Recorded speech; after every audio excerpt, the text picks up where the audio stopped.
Hello, welcome back to our solution to hypothesis testing. We are performing paid sample t-tests and we are continue from step 3. Remember, if you have not subscribed, please click on the subscribe button below this video so that you get notified when I make new videos. Remember, these are very easy explanations. So let's continue from step 3. Step 3 says calculate the differences and the square differences. Okay, now what is the difference? The difference is gotten by subtracting the mean from each of the values. So we have xi minus the mean for I is equal to 1 to m. So let's do it in Excel so that you get it clear.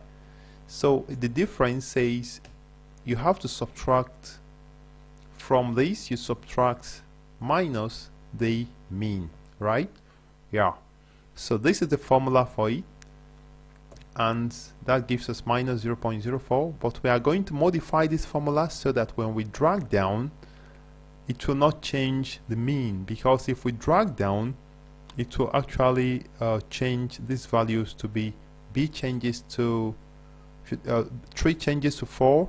So, but in case of the mean, we want it to just remain b14. So what we do is to make the cell reference absolute. I'm going to explain this in another video. So to make it absolute, just add a $sign to the letter and to the number. So we want this to remain unchanged, so just add $sign to b and add another $sign to 14. So if you do that, you can now drag down and that gives us the right one.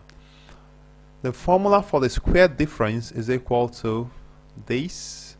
I already explained that the caret symbol is just in the 6th key on the keyboard, raised to power 2, and that is the square. So if I drag down, this is what I have. If I compare with what I have, okay, let's now change the format of everything, select everything, let's make it 2 decimal places.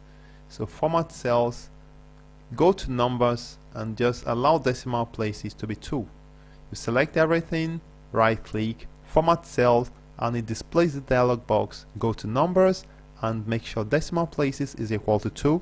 If you want to use 3 decimal places, you can also make it 3. So that is it. So this is where we are, and we do exactly the same thing here, equal to this minus the mean. And remember, we need to make this absolute. The mean, the cell containing the mean, which is E14, has to be absolute because we don't have more than one mean. So just add dollar symbols there and just go ahead to drag down. So here we calculate this squared, which is this value here raised to power 2, and we drag down. Okay, so why is it not in 2 decimal places? So let's go ahead to format the cells again. So see, 15 decimal places is ridiculous. Change it to 2 and say OK. So in these steps we say calculate the differences and the square differences, which we have done. So then you square the value. Okay, if you have done this, you will have this. Alright, so this is where we are. So the next step, step 4, says calculate the variance of each group. Calculate the variance of each group. Since this will take a little time, let's continue in the next part.